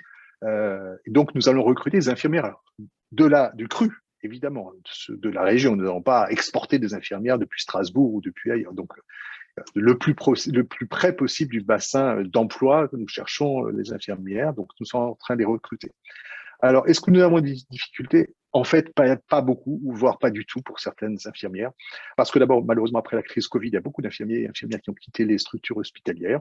Donc, il y a des demandes potentielles. Bon, il y en a qui sont repartis dans d'autres secteurs, mais il y a des infirmiers et infirmières qui cherchent. Et surtout, nous rendons aux infirmières le métier d'infirmier auprès du soin, avec du soin. C'est-à-dire qu'elles font du diagnostic, elles sont à côté du patient, elles font de la télémédecine, elles voient de la médecine. Alors que beaucoup d'infirmiers et infirmières libérales, il y a 20 ans, 30 ans, faisaient des injections, faisaient des pansements, etc. Et aujourd'hui, malheureusement, mais c'est pas une critique et c'est pas systématique, beaucoup d'infirmiers et infirmières font beaucoup de toilettes de personnes âgées. Ça compte et c'est très important aussi, mais c'est moins du soin. Les gens font le diabète, ils savent se piquer tout seuls, ils font l'héparine, on sait la faire toute seule. Donc, en fait, c'est plus revalorisant ou valorisant, entre guillemets, c'est plus leur métier. Et donc, oui, nous avons à la recherche plutôt d'infirmières qui ont une deuxième spécialité quand c'est possible et quand ce n'est pas, c'est pas un problème. Et deuxièmement, plutôt du CRU. Et troisièmement, on n'a pas de difficulté particulière en général à recruter. Alors, je me tourne à nouveau vers l'audience pour savoir si voilà, certaines personnes ont des questions et peut-être aussi pour éventuellement partager au niveau des autres pays. Donc là, c'est la France, de savoir si finalement, que ce soit en Belgique, au Canada, au Québec en particulier, en Allemagne, au Luxembourg, s'il y a ce type de service également, et s'il existe en fait pour les infirmiers et infirmières des formations en télémédecine dans les différents pays. Je ne veux pas répondre à la place des gens que vous interrogez, mais nous allons et nous sommes en train de monter une école de télémédecine parce qu'effectivement, on voit bien qu'il y a des besoins en télémédecine et qu'ils ne sont couverts, j'allais dire, en tout cas en France, par aucune formation. Il faut former au système de visioconférence. Bon, ça, c'est assez simple, je l'ai dit avant, avec une tablette, c'est pas complexe aujourd'hui, mais aussi aux objets médicaux. Aujourd'hui, nos infirmières savent utiliser un électrocardiogramme, un échographe portable sur smartphone. Elles tiennent la sonde, le médecin voit en temps réel sur son écran le cœur battre, l'échographie cardiaque. Elles savent faire un audiogramme à distance, elles savent faire une otoscopie. Donc, on les forme à des objets médicaux à valeur ajoutée. Et elles ont aussi un outil de coordination sur smartphone, c'est-à-dire que quand elles vont dans une structure en EHPAD, demain à domicile, elles savent quel est le médecin traitant, quel est le tuteur du patient, donc elles vont faire la coordination, quel est le dossier médical, etc. Donc il est très important de faire de la coordination. Et ça, demain, la télémédecine, ça n'est absolument pas une révolution technologique, c'est une révolution organisationnelle, c'est-à-dire qu'il faut mailler le territoire avec des gens formés, des gens qui vont être le bras armé des médecins, et à ce prix-là, on aura une très bonne médecine à domicile, avec le maintien à domicile des personnes âgées. C'est très important de se rendre compte qu'on n'aura plus jamais le même nombre de médecins qu'il y a 10 ans ou 20 ans, mais qu'on peut avoir une très bonne médecine si on forme les gens et si on coordonne cette formation. Valérie, oui. Oui, j'allais dire, c'est extrêmement intéressant. Je sais que nous, avant la COVID, tout ce qui était les communautés des Premières Nations qui étaient plus en région éloignée, il y avait ce genre de télémédecine-là qui était présente avant la pandémie. La pandémie, nous, a juste rajouté, ouais, c'est un petit peu une télémédecine. J'ai aimé votre mot, le boboche, là, les petits mots, le parent qui pense que son enfant a la roséole, c'est bien, tu as besoin de te faire rassurer, mais c'est pas ça. Fait que j'aime beaucoup le niveau dans comment l'amener à un niveau supérieur là, pour que vraiment ça allège le système qui, nous, est à un point de rupture. Là, très, très clairement, notre système de santé est à ce point-là, il est à majorité publique. Là. Donc, j'ai trouvé ça très intéressant, docteur. Je ne suis pas critique de la bobologie. Encore une fois, ça a servi énormément pendant le Covid, ça a servi à ce que les gens n'allaient plus dans les salles d'attente qui étaient d'ailleurs fermées, donc ça a rendu des grands services, mais pour un médecin, la valeur ajoutée est diagnostique est relativement faible quand on sait que je vois aussi beaucoup de choses, beaucoup de montres connectées, etc. La médecine, une maladie, ça n'est pas fait que de la température d'une patient ou de la vitesse de la fréquence cardiaque. Il y a aussi des symptômes médicaux. Enfin, il y a des choses qu'il faut avoir vues avec un échographe. Enfin, c'est un ensemble de signes médicaux avec de la data, mais la data seule, c'est la plupart du temps, pas toujours, mais c'est la plupart du temps insuffisant. Et je voulais rajouter quelque chose. Oui, la télémédecine, la visioconférence, si vous voulez, pour moi, c'est la télémédecine 1.0. Ça a sa valeur, c'est la télémédecine qu'on voit actuelle. Je parlerai de la télémédecine 2.0, qui est la télémédecine avec des objets médicaux, qui n'est pas forcément toujours connecté, hein, parce que quand vous avez une infirmière à côté du patient qui a pris l'attention d'une personne âgée et qu'elle a 15-7, eh bien, le médecin, on lui 15-7, il le croit. Enfin, je veux dire, il n'y a pas besoin de demander à ce que l'infirmière mette le bras à sa attention et qu'on prenne l'attention en direct, sauf si le patient fait un malaise, mais il n'y a pas besoin de perdre du temps. C'est ça ce que je veux dire. Si elle est bien organisée avec du personnel qui sait prendre l'attention et sait faire ausculter dans son dos, l'infirmière va poser un stéthoscope. Il n'y a aucun problème. Donc, c'est la télémédecine accompagnée avec des objets médicaux à valeur ajoutée. C'est la télémédecine que je qualifierais de 2.0. Et la télémédecine 3.0, c'est la télémédecine avec de l'intelligence artificielle dont je parlais au tout début, c'est-à-dire le médecin qui recevrait une photo de tympan dont il n'est pas certain, eh bien, il appuiera sur un bouton et ça lui confortera son diagnostic ou ça redressera son diagnostic. Il recevrait un électrocardiogramme dont il n'est pas certain et il y a des tas de startups aujourd'hui qui savent analyser un tracé d'électrocardiogramme. Eh bien, ça lui dit c'est un tracé qui est normal ou qui n'est pas normal ou qui va donc donner des éléments. Et sur une image, l'intelligence artificielle, elle bat, j'allais dire, pratiquement l'humain. Donc, tout ce qui est image, que ce soit une image radiologique ou si ce soit un tracé électrocardiographique ou un tracé d'apnée du sommeil ou une photo de tympan ou un audiogramme, tout ça, l'intelligence artificielle sera capable ou est capable déjà d'analyser. Donc, la télémédecine va petit à petit se grader, de passer de la 1.0 à la 2.0 et la 2.0 à la 3.0, il y en aura une très bonne télémédecine. Je vais vous parler d'expériences qui sont actuellement faites en intelligence artificielle. Après, je me dirai, je vous laisserai poser des questions. Mais actuellement, en neurologie, on a filmé des patients qui avaient des petits mouvements d'épaule comme ça, que quand vous êtes en face, c'est des petites choses que le patient, que le médecin en face ne voyait pas. Et c'est parfois des signes de Parkinson débutant ou de pathologie neurologique dégénérative. Même le médecin en face ne le voit pas. Et l'intelligence artificielle, parce que c'est l'intelligence artificielle qui repère des volumes et des mouvements, a pu faire des diagnostics que le neurologue, pourtant habilité et habitué, n'était pas capable de diagnostiquer.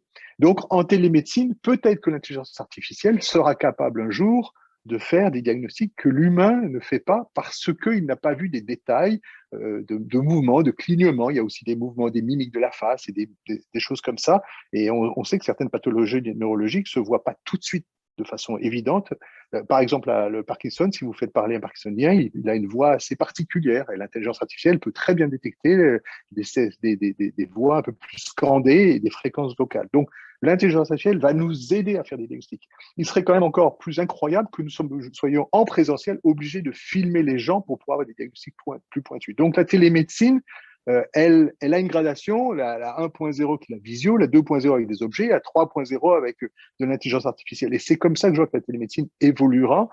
Et il n'y a aucune autre solution. Et on peut faire la très bonne télémédecine et la très bonne médecine à distance. Je ne dis pas qu'il faut remplacer toute la médecine présentielle, c'est pas du tout mon propos. Mais entre deux consultations présentielles ou en complément, ou pour des pathologies chroniques, ou pour des malades qui n'arrivent pas à se déplacer facilement, ça peut faire un très bon appoint ou de très bons diagnostics. Merci. Peut-être une question pour vous trois. Que l'on se posait en tout cas dans le cadre du projet Senior Active, puisqu'il y a l'idée, c'est le bien vieillir, et donc c'est le développement de services qui vont répondre aux besoins des personnes plus âgées, se pose de manière assez récurrente la question des segments, finalement, des sous-groupes qui sont pertinents à prendre en compte dans le cadre de développement de nouveaux services ou de solutions innovantes. Puisque chacun d'entre vous, finalement, vous fournissez d'une manière ou d'une autre des services aux personnes âgées. Est-ce que vous avez une idée quelque part, qu'est-ce que vous diriez par rapport au segment pertinent à faire dans ce grand groupe des personnes âgées, et donc qui devrait finalement inspirer les personnes qui veulent développer de nouveaux services innovants? Je vais répondre pour ma partie, et après... Oui. Nous, on ne fait pas une grande différence. Actuellement, on est en train d'équiper une des premières résidences seniors, qui n'est pas une résidence personnes âgées, avec une infirmière qui est là habitant, et donc qui est là à la fois pour faire du soin, de la téléconsultation, mais aussi des soins plus classiques. Donc, c'est des seniors qui sont parfaitement valides, mais qui sont allés dans des résidences parce que c'est des résidences pour personnes pas dépendantes. Donc, on n'a pas de vraie segmentation, sauf que les besoins sont légèrement différents puisque les infirmiers, les gens sont plus valides. Et d'ailleurs, ils trouvent un grand bénéfice parce qu'ils ont aussi une personne à qui parler. Je dis ça parce que je vois partout en France, en tout cas énormément, de dirigeants politiques, souvent maires de communes et autres, et je les comprends, ils n'ont plus de médecins traitants, et donc ils pensent remplacer le médecin traitant par une borne, qui seront installés dans un coin de la mairie ou par une cabine connectée. Je suis assez véhément contre ces bornes et ces cabines parce que d'abord, elles coûtent très cher, et que je préfère leur donner une tablette, un stéthoscope et une infirmière qui coûtera pas plus cher qu'une cabine. Une cabine, ça coûte 120 000 € à l'achat, 4 500 € à la mensualité. Donc, vous pouvez prendre une infirmière à mi-temps, sauf que vous avez de l'humain, vous allez pouvoir faire quelque chose. Et une cabine, c'est des objets qu'il est difficile d'utiliser parce qu'un otoscope, vous ne pouvez pas vous mettre un otoscope tout seul dans l'oreille, le conduit est oblique en haut et en arrière, et du coup, vous ne pouvez pas faire une otoscopie. Tout ça, c'est de la démonstration de matériel. Le matériel, ça sert à rien, enfin pas à rien, pardon, rien quand il n'y a pas un professionnel pour vous assister. Donc, il est important, encore une fois, d'avoir un accompagnement, et ça, les seniors, mais aussi les jeunes, entre guillemets, en ont besoin aussi s'ils veulent faire de la télémédecine à valeur ajoutée. D'accord. Donc, apparemment, donc pour vous, le côté, en tout cas, le service de télémédecine ne nécessite pas de faire de prendre en compte des segments au niveau des personnes âgées. Non, c'est les pathologies qui peuvent être différentes. D'accord. Dans votre cas, Valérie? Oui, dans notre cas, c'est sûr que comme on a un focus sur les troubles cognitifs, là, je dirais que début de la maladie, début des troubles cognitifs, quand la personne est encore autonome à la maison, il y a quand même beaucoup qu'on peut faire avec des objets fonctionnels dans l'accompagnement. Petit exemple, on vend des horloges calendrier qui repèrent dans le temps, qui dit quel jour, quelle heure, quel moment de la journée c'est. C'est extrêmement rassurant, ça réduit beaucoup l'anxiété. C'est tout simple, c'est pas très technologique, mais la prochaine étape pour nous, c'est le Google Home qui existe, ben, il n'est pas pour les troubles cognitifs, c'est de faire un équivalent, mais pour les troubles cognitifs, c'est ça, au Québec, mais je pense un peu partout dans le monde, c'est vraiment le prochain gros challenge, c'est le vieillissement puis ce début-là de la maladie là, quand les gens sont encore à domicile. D'accord. Et avec du coup l'évolution de la maladie, comment vous adaptez du coup les services en fonction? Ok. Et vous, Wissam? Pour nous, en intra-hospitalier, il y a une segmentation. Donc, il y a une segmentation déjà présente. On a des services qui sont déjà… on ne mélange pas les personnes âgées, en tout cas hospitalisées. On a tout ce qui est psychogériatrie, on a tout ce qui est neurogériatrie, on a tout ce qui est oncogériatrie et on a tout ce qui est orthogériatrie. Et donc, bien sûr, il faut à chaque fois adapter également la prise en charge, mais également les outils présents et qu'on peut utiliser en fonction de la pathologie. Mais il est clair que de plus en plus, en milieu hospitalisé, il y a une segmentation et une spécialisation qui est nécessaire, qui est demandée déjà par les gériatres, parce que les gériatres, qui sont une denrée rare déjà actuellement en Belgique, on a une centaine d'hôpitaux et on a une centaine de gériatres. Donc, il faut imaginer que dans certains hôpitaux, il n'y a même pas de possibilité d'avoir un gériatre, mais ils sont de plus en plus spécialisés. Et donc, dans les hôpitaux, on essaie aussi de les sectoriser pour pouvoir adapter la prise en charge, mais également tout ce qui est outils technologiques et suivi qui peut être mis en place pour eux. Par exemple, pour la neurogériatrie, on est actuellement avec deux sociétés, Caspar et Minty, pour tout ce qui est prévention des chutes. Et donc, tout ce qui est un petit peu… comment dire ça, on scanne un petit peu leur environnement, leur chambre et on détecte leurs mouvements et quand il y a une suspicion de chute ou bien de déséquilibre, ça on va mettre plus dans tout ce qui est neurogériatrie. Par contre, en orthogériatrie, ils sont en post-opératoire. En général, c'est des orthogériatries aiguës. Ils sont dans leur lit et bien suivis. En tout cas, ils ne sortent pas et ils ne sont pas encore autonomes dans leur chambre. Donc, voilà, on adapte en fonction du secteur tout ce qu'on met en place comme outil d'aide, en tout cas, et également la prise en charge au point de vue paramédical aussi, par exemple. D'accord, merci. Alors, je vois qu'il y a monsieur ou madame Schneider qui voudrait intervenir. Oui, Benoît Schneider, je suis professeur de psychologie. Une petite question sur la dernière intervention, tout en concevant qu'elle est difficile, mais vous avez souligné l'importance majeure du présentiel pour l'infirmière dans ce dispositif. Qu'en est-il de la place des familles qui souvent sont en accompagnement dans ce jeu d'interaction, dans les services et dans les dispositifs de soins? Comment peut-on les prendre en compte? Quelle place vous avez pu leur faire? Voilà, est-ce que cette question est traitée, abordée? Si c'est à moi que vous posez la question, c'est primordial pour nous. Et toutes les téléconsultations, les familles savent et donnent leur accord, puisque souvent il y a une tutelle, mais évidemment c'est le patient de dire surtout s'il est autonome, c'est au patient de dire s'il veut être accompagné ou pas. Et si c'est des tutelles, enfin s'ils sont sous tutelle, bien entendu, la famille doit être présente, puisqu'il n'y a pas d'acte médical sans le consentement éclairé du patient ou de la tutelle. Et c'est fondamentalement pour le suivi des patients, pour les soins futurs. C'est aussi fondamental que, évidemment, les téléconsultations de spécialité, c'est ce que je disais avant, la coordination est majeure, c'est-à-dire qu'en fait, le compte-rendu qui a été réalisé par le spécialiste sera versé évidemment au dossier du patient de l'EHPAD, mais aussi directement.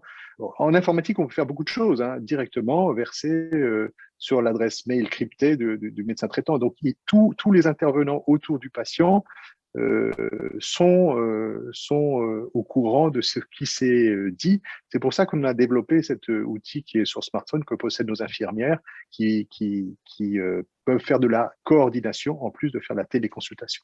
Mais ça fait partie de l'ensemble. Je vous remercie.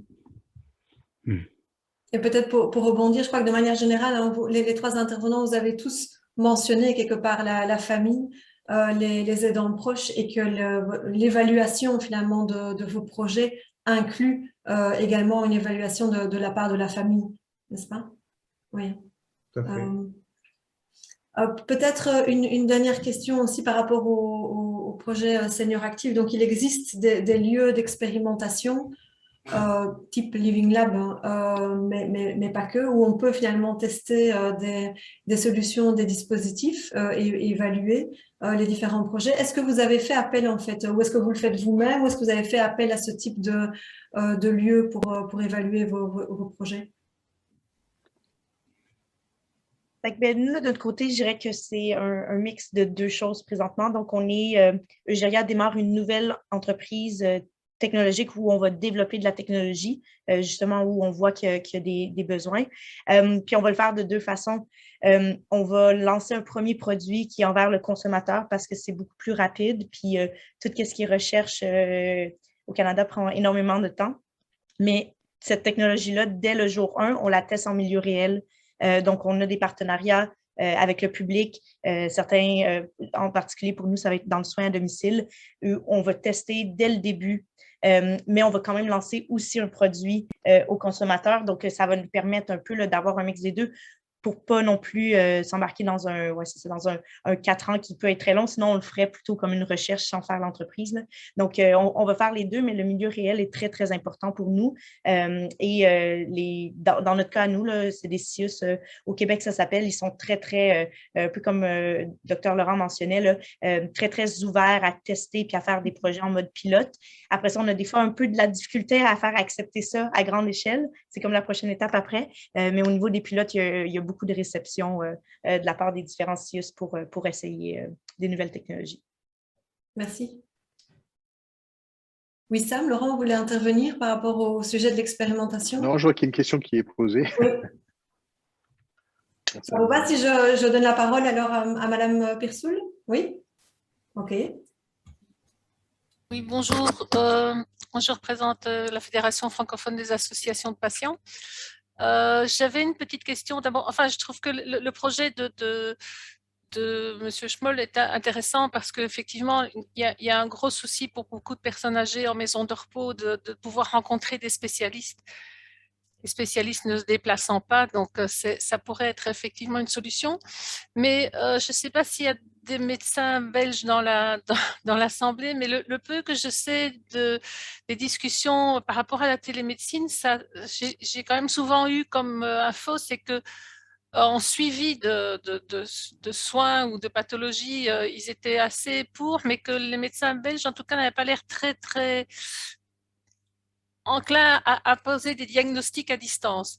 Et donc, je ne sais pas, je voulais voir si en France, ça vous avait posé des problèmes. Donc, vous êtes ORL, je ne sais pas s'il y a d'autres spécialités qui utilisent votre système. Et donc, voilà, c'était un petit peu dans ce sens-là que j'avais mes questions.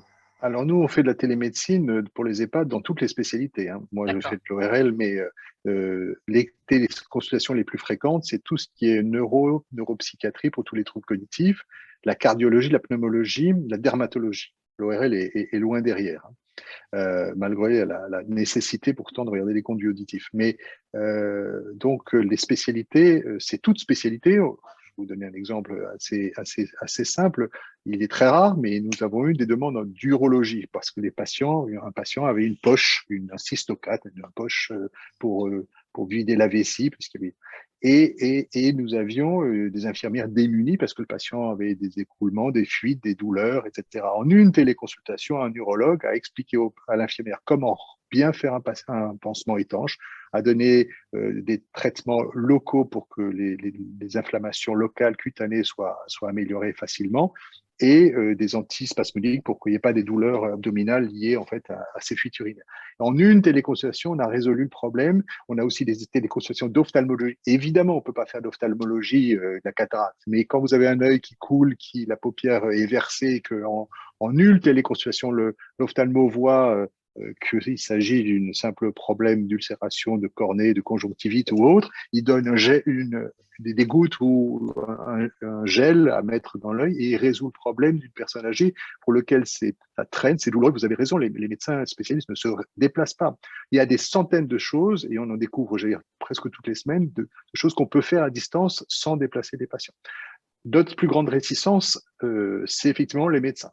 Les médecins, parfois les médecins traitants, qui voient d'un mauvais œil même la polyclinique mobile, où les médecins traitants ont signé qu'ils sont d'accord qu'ils soient médecins dans le cadre de la polyclinique mobile, même s'ils ne font rien, ils sont simplement informés des téléconsultations. Simplement, dans certains EHPAD où le médecin est pas coordinateur, le médecin traitant dit non, moi je veux pas que mon patient, parce qu'en fait, ça peut remettre en cause ses diagnostics précédents, ou ça peut remettre en cause son traitement ou autre. Donc, il y a des médecins qui refusent la télémédecine dans certaines spécialités parce qu'ils n'en voient pas l'utilité ou ils sont contre pour une raison personnelle.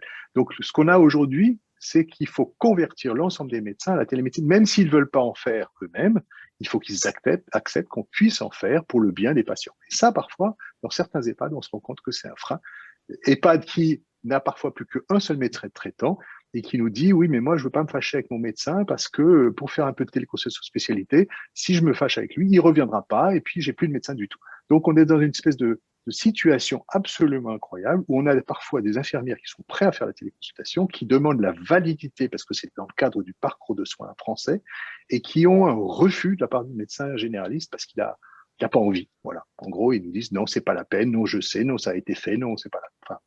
Et comme c'est un médecin et qui parle, entre guillemets, qu'à une infirmière, eh ben, l'infirmière n'a pas la possibilité d'aller plus loin que lui dire, le redire, etc. Alors, parfois, on a un médecin chez nous en interne coordinateur qui, parfois, prend le relais et essaye d'expliquer, mais vous avez des médecins qui refusent. Pour le bien, malheureusement, pour le patient. Et les spécialistes, comment ils envisagent de faire du diagnostic à distance? Alors, c'est simple, on demande toujours aussi si le patient avait un spécialiste avant. S'il souhaite faire la téléconsultation, nous, c'est gratuit pour les médecins. Ils touchent l'acte de téléconsultation médicale qui est coté à la nomenclature de la sécurité sociale, donc ils sont payés par l'assurance maladie. Mais si ils ne veulent pas parce qu'ils n'ont pas envie, parce qu'ils sont occupés, ça, c'est pas vrai. On a des spécialistes, j'allais dire, de toute spécialité qui travaillent avec nous dans toutes les régions de France. Et qui font une téléconsultation sans problème. Évidemment, à eux de dire si le problème peut se résoudre ou pas à distance. Hein. Chacun est libre pour dire ça peut pas se faire à distance. Il faut déplacer le patient. Mais on a aussi bien en neurogériatrie le professeur Blanc, qui est professeur de neurogériatrie à l'hôpital de Strasbourg, que des médecins de ville. On a d'ailleurs beaucoup de médecins de ville qui ont accepté de donner en fait des créneaux horaires qui sont le lundi de 14h à 16h pendant 2 heures tous les 15 jours. Ils se consacrent à 2 heures de téléconsultation tous les quarts d'heure. Et donc, ils ont 8 téléconsultations. Et c'est souvent pas plus rémunérateur, voire moins que le présentiel, mais ça fait une diversification de leur activité. Et puis, ça fait surtout beaucoup de bien aux patients en EHPAD qui en ont besoin. Et ça fait partie du serment d'Hippocrate. Merci. Un très bon mot de la fin. Donc, avant de nous quitter, donc voilà, c'est la fin. Je souhaite vraiment remercier très chaleureusement nos 3 intervenants au nom de l'équipe de OZ Consulting avec Thierry Vermeeren et Véronique Poussin.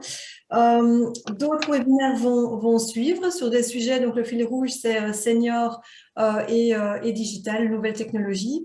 Donc, si vous êtes intéressé par être au courant, n'hésitez pas à vous abonner soit à la newsletter du projet Senior Actif que vous pouvez trouver sur le site internet du projet Interreg. Vous pouvez aussi vous abonner à la page LinkedIn Senior Active où là les news sont également postées. Donc merci, encore une fois merci aux intervenants, à votre participation, aux personnes qui ont posé des questions et on vous retrouve bientôt pour un nouveau webinaire. Voilà, merci beaucoup. Merci, au revoir.